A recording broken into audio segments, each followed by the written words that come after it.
E aí, minha galerinha chuchu, beleza? As coisas de velho que eu falo, mano. Parece que eu sou, sei lá, o Silvio Santos apresentando um programa. Descansa em paz. Hoje eu tô aqui pra falar de um tema que eu gosto muito, que são as Lost Medias. Lost Media, traduzindo de uma forma bem porca, significa mídias perdidas. E as mídias perdidas são basicamente aqueles materiais, sejam fotos, vídeos, filmes, programas de TV e por aí vai, que foram perdidos com o tempo. Alguns conseguem ser recuperados, mas outros estão desaparecidos até os dias de hoje. Bom, por mais que tenha um fodendo iceberg na thumbnail do vídeo, ele não é um vídeo de iceberg, mas ele vai seguir a mesma progressão, sendo que eu obviamente vou deixar os mais pesados e obscuros pro final, beleza? Então senta esse cozinho tarado nessa cadeira da escola e vamos nos aventurar nas Lost Medias brasileiras mais estranhas.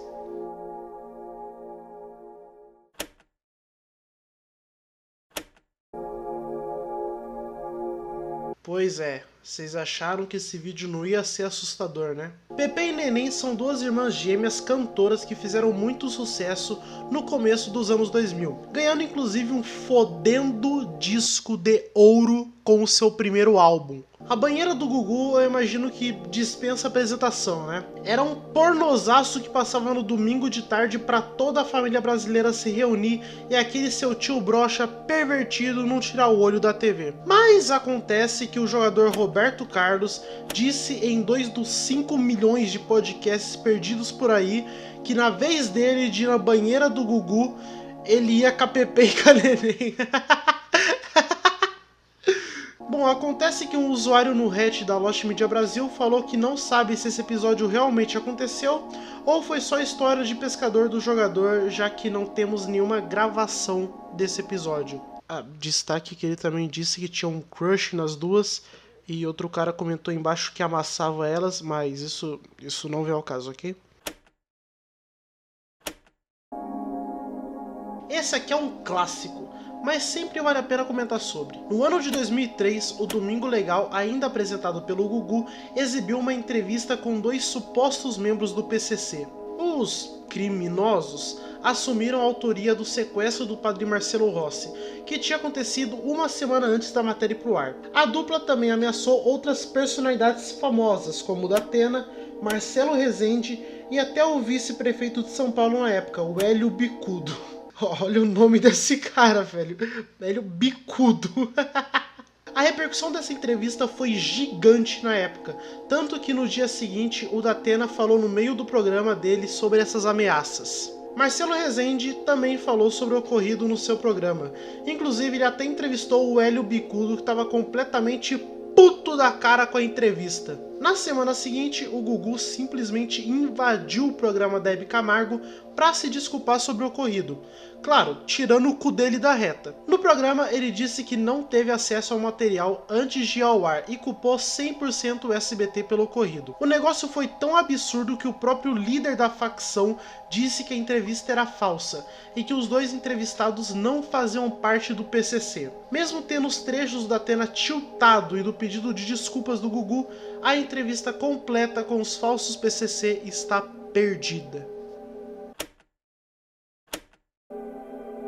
Happy Tree Friends é um show animado adulto extremamente violento feito pela Mondo Mini Shows para a internet. Mas em meados de 2012, o Comedy Central Brasil comprou os direitos do show e exibiu ele até meados de 2019. Os personagens do show não falam, apenas dão alguns grunhidos, o que não destacaria então a exibição brasileira dos episódios, que tem completo na internet. Porém, quando mostra o nome do episódio em tela, tinha um narrador que falava o título em português. Infelizmente, temos apenas comerciais e 2 episódios dublados gravados por um canal do YouTube.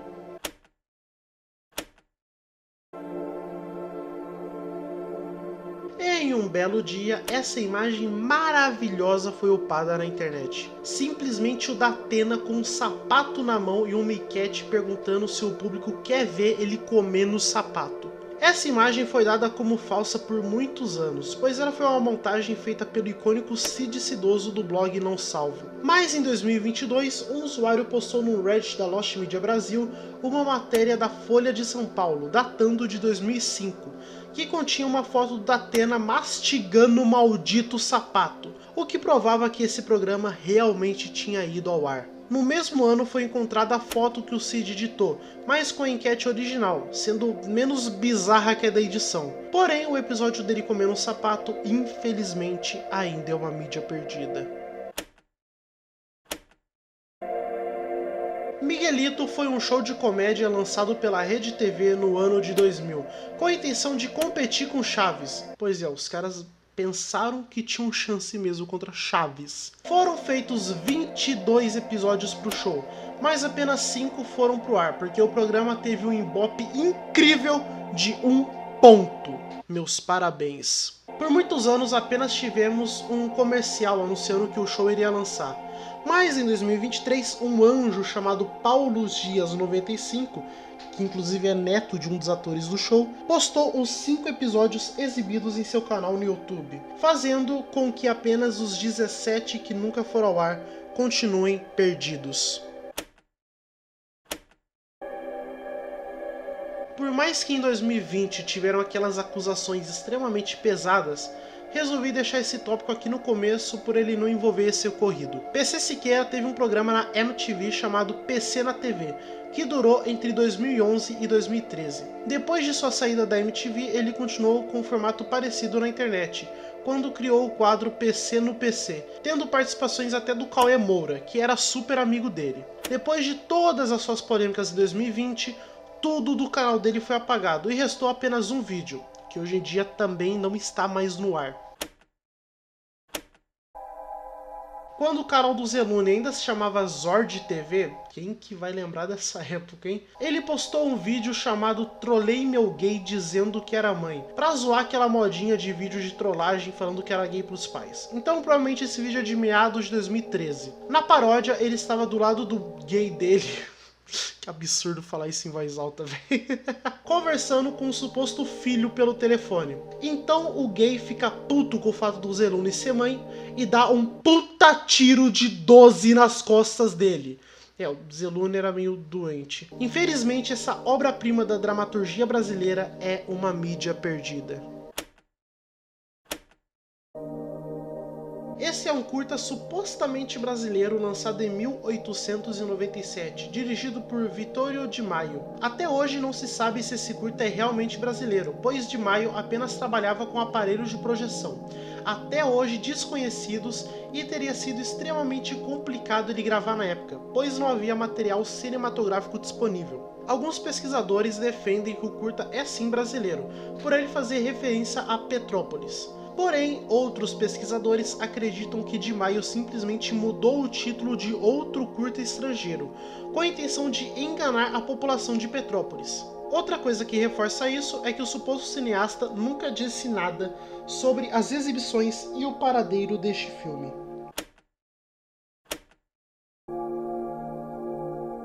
No vídeo Ronaldo Responde 2, o Ronaldo diz que essa é sua pior animação, postada em 2013 no canal por ele mesmo, mas que depois foi banida para todo o sempre.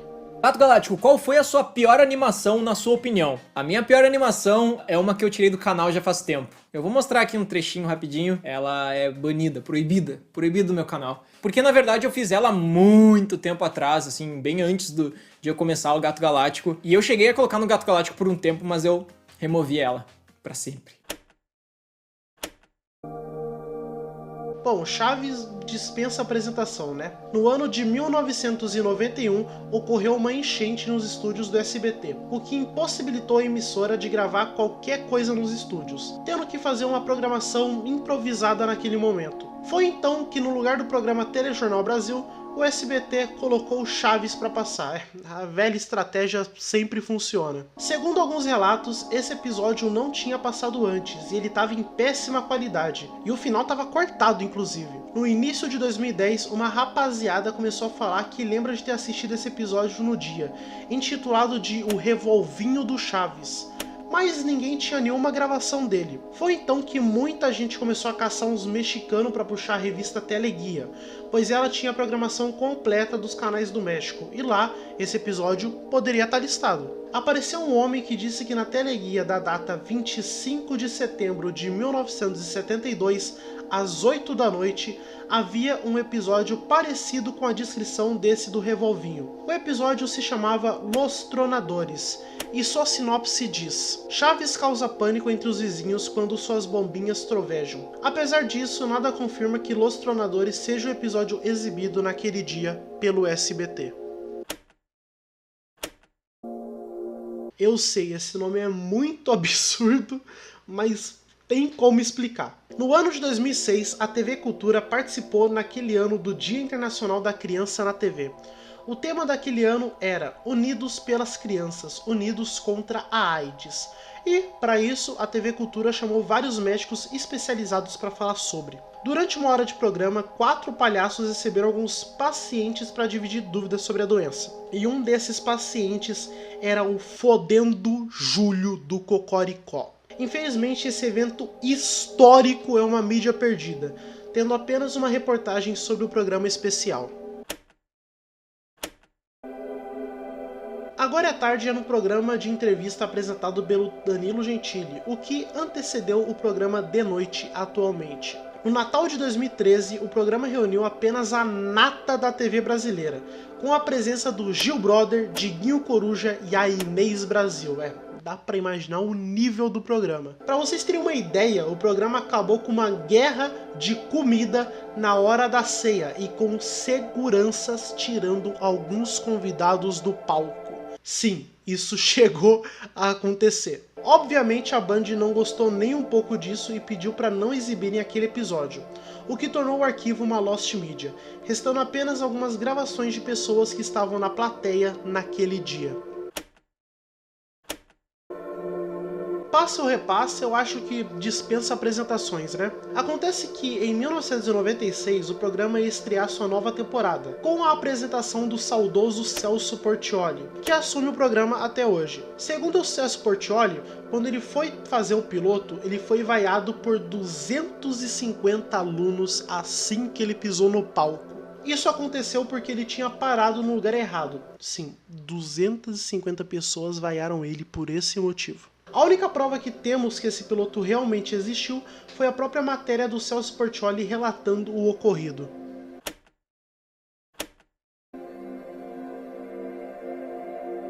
Eu vi esse print no Reddit e achei engraçado. Até agora não encontraram o vídeo dessa reportagem e é isso aí. Na falecida MTV, existia um programa genial chamado Gordo Freak Show, que apresentava vários artistas bizarros ao extremo, até o La Fênix já foi pra lá. No ano de 2006, a banda UDR 666, uma banda com músicas extremamente pesadas e absurdas, foi ao programa para cantar algumas de suas músicas. As obras de arte cantadas foram Bonde da Mutilação, Bonde da Orgia de Travecos, Dança do Bucaque, Dança do Pentagrama Invertido e Gigolô Autodidata. Só masterpiece da música brasileira. As gravações isoladas dessas músicas estão disponíveis na internet, porém o episódio completo do programa permanece perdido.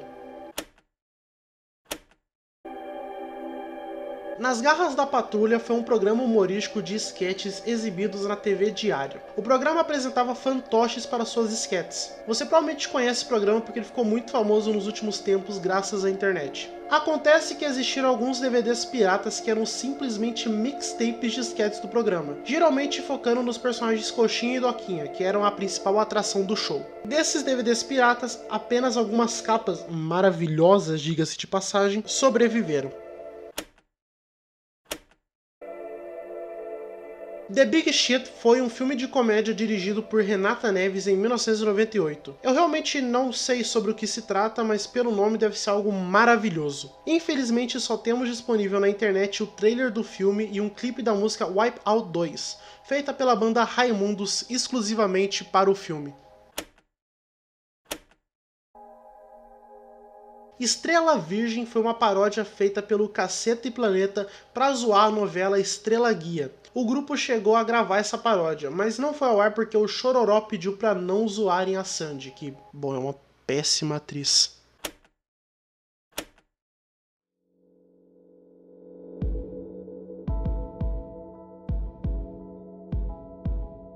Esse é um suposto documentário dirigido por José Medina e lançado em 1922. O documentário aparentemente era para homenagear os 100 anos da independência do Brasil. Porém, não se sabe se esse filme é real ou não. Apenas temos informações dele no site da Cinemateca.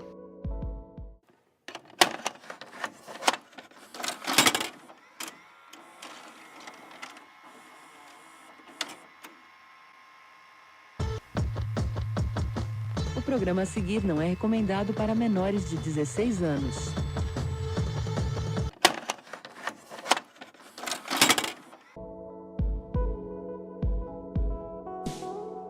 Pois é. Como vocês acabaram de ver, a partir de agora o vídeo vai ficar realmente pesado, retratando de temas extremamente sensíveis, como esses que estão agora na tela. Então, continue por sua conta e risco.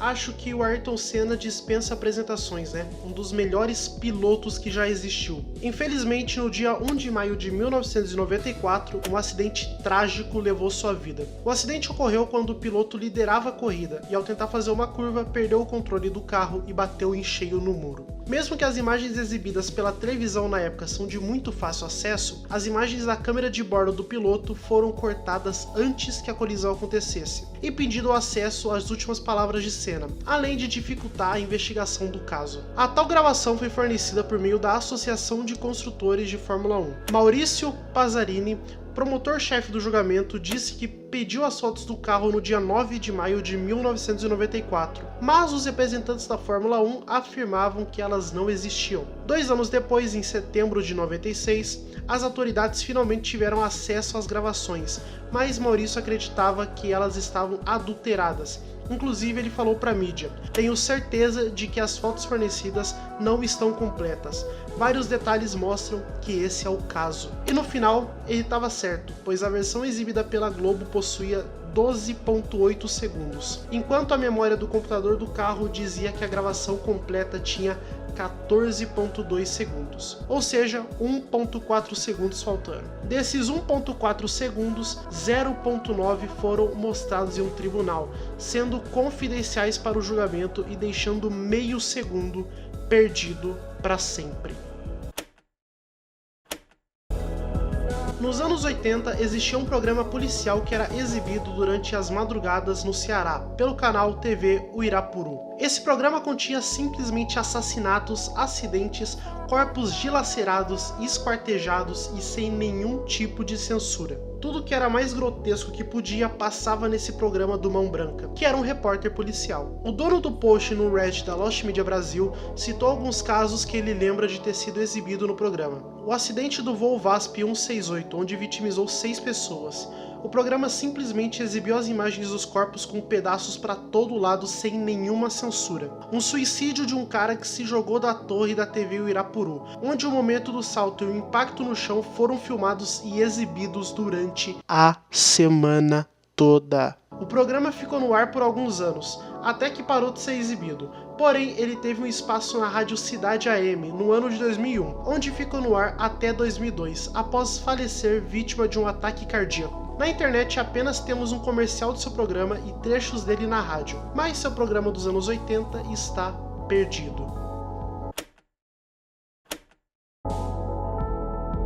Antes do icônico Rica Games ser criado, Ricardo tinha outro canal chamado Ricard0666. Esse canal tinha um conteúdo semelhante ao que vimos no lendário Rica Games. Porém, ele acabou levando um exposed, onde uma pessoa fingia ser menor de idade e ele ignorava esse fato, dando em cima da pessoa. Esse canal antigo foi apagado por conta desse exposed, dando origem ao icônico Rica Games. Mario Games era um cara com autismo que gravava gameplays pro YouTube.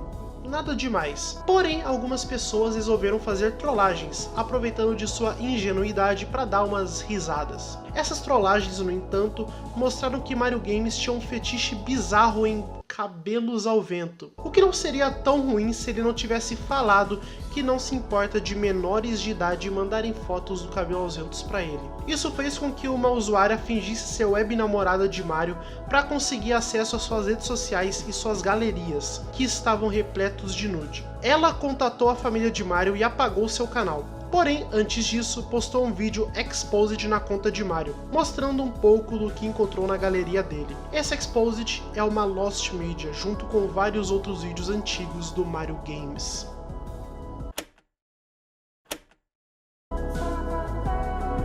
No domingo da semana que ocorreu os ataques do 11 de setembro, o Domingo Legal fez uma matéria relacionada à tragédia, que havia ocorrido na terça-feira. Essa matéria mostrava algumas gravações feitas por cinegrafistas amadores, que capturaram a colisão do segundo avião e a queda das torres. A matéria dava foco em alguns rostos demoníacos que era possível ver no meio da fumaça. Só tem essa imagem da matéria disponível na internet.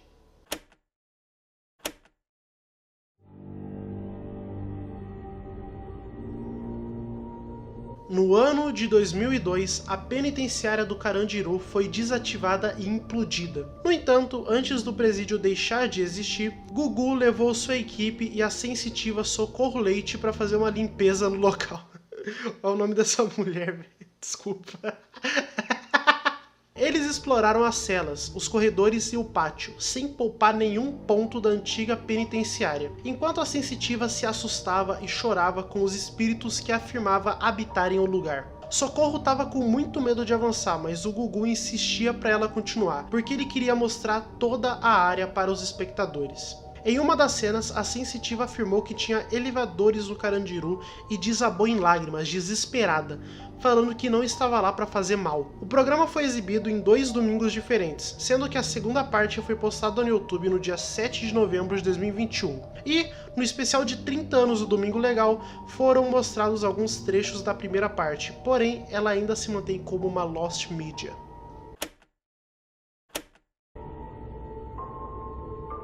No dia 17 de julho de 2007, o TAM 3054 tentou pousar em São Paulo. Porém, a aeronave não conseguiu frear, ultrapassou os limites da pista, planou sobre a Avenida Washington Luiz e colidiu com o prédio da TAM Express e um posto de gasolina da Shell. Todos os 187 passageiros e tripulantes a bordo e mais 12 pessoas em solo, infelizmente morreram. Foi disponibilizada a caixa preta no YouTube, mas o áudio não está completo.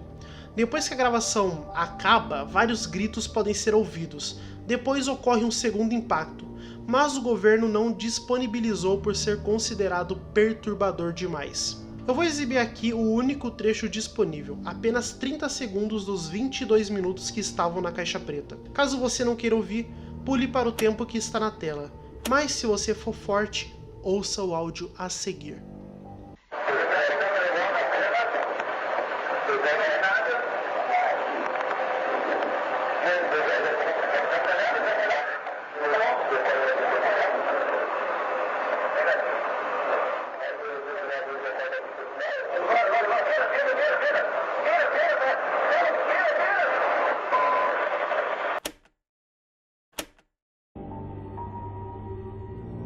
Na internet sempre rodearam as fotos os corpos dos integrantes da banda Mamonas Assassinas. Porém, um usuário no Reddit disse que várias pessoas relataram sobre um vídeo que mostrava o resgate dos corpos. Ele falou no post: um cara que supostamente viu o vídeo em 2014 me disse que era um vídeo gravado pelo próprio corpo de bombeiros. Ele me disse que no início do vídeo tinha uma tela preta com um aviso: atenção, cenas fortes, ou algo assim.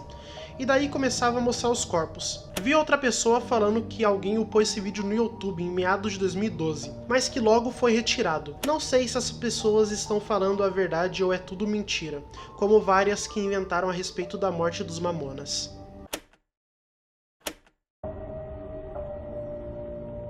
Fabiano Norato foi um youtuber que ficou famoso por ser apaixonado pela Lola Bunny de Looney Tunes e a Rainbow Dash de My Little Pony, o que fez com que ele revelasse ser pedófilo, se apaixonando por essas personagens até em suas versões bebês. Pois é.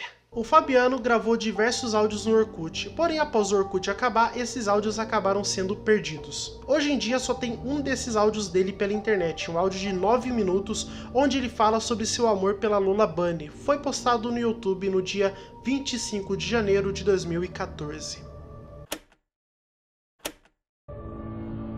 Aqui Agora foi um programa jornalístico exibido pelo SBT entre 1991 e 1997. No dia 5 de julho de 1993, Daniele Alves, de 16 anos, escalou do parapeito do 7º andar de um prédio comercial. O caso foi transmitido até que a garota infelizmente saltou. Quando as cenas não editadas do suicídio foram exibidas no SBT, houve um aumento gigante na audiência. Uma versão editada do suicídio também foi exibida na televisão americana, cortando a cena antes do momento do impacto.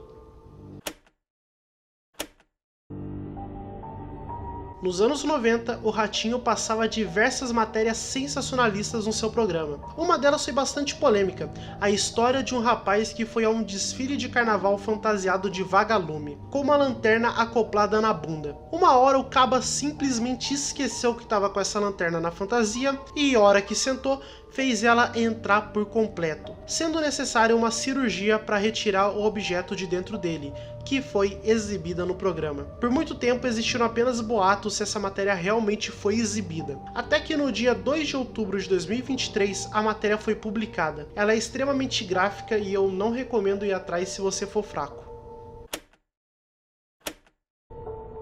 Essa é uma fanfic do Spirit Fanfics, de incesto com uma ortografia bizarra, criada em meados de 2017, sobre um menino apaixonado por sua irmã. A fanfic foi apagada por motivos desconhecidos, mas segundo especulações, a fanfic foi excluída pois mostraram ela para a irmã do menino. Apenas um print da fanfic foi postado em uma página de memes do Facebook. Porém, a fanfic completa está completamente perdida. O Povo na TV foi um programa exibido entre 1980 e 1984 pelo canal TVS, que atualmente é o SBT. No dia 14 de dezembro de 1982, Maria Erinalda da Silva foi até o programa denunciar a falta de atendimento para sua filha Danúbia, que sofria de câncer nos olhos. A criança, de 9 meses, passou por diversas instituições, com a mãe recebendo várias desculpas diferentes para não ter o atendimento. Segundo a Folha de São Paulo, a mãe procurou o apresentador para dizer que há 5 meses percorria os hospitais, sem conseguir internar a filha. Danúbia morreu diante das câmeras, sangrando pelos olhos, a principal característica da doença. De acordo com a reportagem, Maria chegou nos estúdios da TVS às 11 da manhã, esperando o programa entrar no ar, à 1 da tarde. Às 1:20 da tarde, saiu do canal levando o corpo da menina, em uma ambulância, para o Instituto Médico Legal. Por mais polêmico que foi esse ocorrido, não se tem nenhum registro desse programa em lugar nenhum, nem ao menos uma imagem, restando apenas reportagens sobre a tragédia.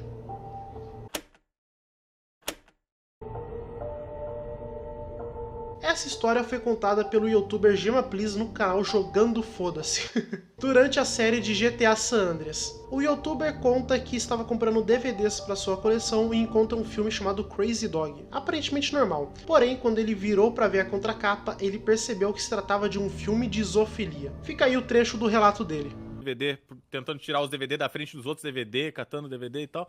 Cara, uma hora a gente tá chegando no fim dos DVD, tá tipo na última pilha.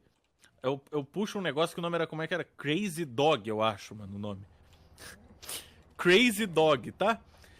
Eu olhei a capa assim, tinha um cachorro felizão e uma mulher do lado. O cachorro transou com uma mulher. Aí eu virei o outro lado e era um cachorro transando com uma mulher. Foda. Não, mano! Cara, eu já abri um DVD. vídeo, eu já abri um vídeo assim, eu acho que era um vídeo, não sei se era um DVD. E quando eu era criança, velho. Não, E, mas tipo, o problema eu não é vi esse. O problema é que era um DVD Fiquei- que tava na loja. Não, eu gostei da história do carteira é melhor. Eu vi um quando era criança e eu vi o vídeo. Eu vi o vídeo, cara. Um negócio traumatizante, mano. Bom, esse relato foi contado no Reddit da Lost Media Brasil, então eu vou ler ele aqui pra vocês. Há bastante tempo, quando eu era uma criança, tinha um DVD de músicas cristãs infantis que, de acordo com meu pai, ele tinha arrumado no congresso de uma igreja de alguma cidade próxima da nossa. Então eu peguei o DVD e comecei a ouvir as músicas. Eu adorava os ritmos delas. A parte visual tinha uma edição bem mal feitinha e às vezes o chroma key até falhava. Os videoclipes eram apresentados por um personagem em formato de fantasia denominado Lilico. Lilico era um personagem de pele meio morena, alaranjada e tinha cabelos cacheados, além de esbanjar um grande sorriso. Os chroma keys geralmente eram cenários bem clichês, tipo imagens pegas de algumas casas de rico, cenários 3D e alguns cenários bem estranhos de qualidade duvidosa. E é aqui que a parte estranha chega. Um tempo depois, alguns anos atrás, relembrei o personagem e fui pesquisar na internet sobre para ver algo relacionado a ele, pois ele não era muito famoso. Então encontrei uma notícia terrível. O principal criador que interpretava o alegre e inocente personagem era um pastor que abusava dos filhos e foi preso por incendiar a própria casa e forjar um acidente de carro para disfarçar o crime. Notícia que foi passada até no Cidade Alerta, com uma simulação do crime inclusive. E nesse mesmo dia, reparei também que na internet não havia quase nenhum fragmento do DVD, apenas algumas apresentações do personagem em igrejas do Brasil e um trailer do DVD. Porém, recentemente reencontrei o DVD, pena que aparentemente certa parte do material apresentava falha, por ser um DVD antigo e ter pequenos arranhões nele, sendo parcialmente encontrado. Esse foi o vídeo de Halloween, eu não tô enquadrado, peraí. Esse foi o vídeo de Halloween, muito obrigado todo mundo que assistiu, de verdade mesmo. Muito obrigado do fundo do meu coraçãozinho lindo, eu agradeço demais. Não esquece de deixar aquele like maroto, rapaziada. E comenta aí embaixo o que você achou do vídeo e também temas futuros, né? Quem sabe eu não posso seguir nessa pegada um pouco mais de terror, né? Então é isso aí, muito obrigado, fique com Deus, valeu, falou e tchau! I live in a constant state of fear.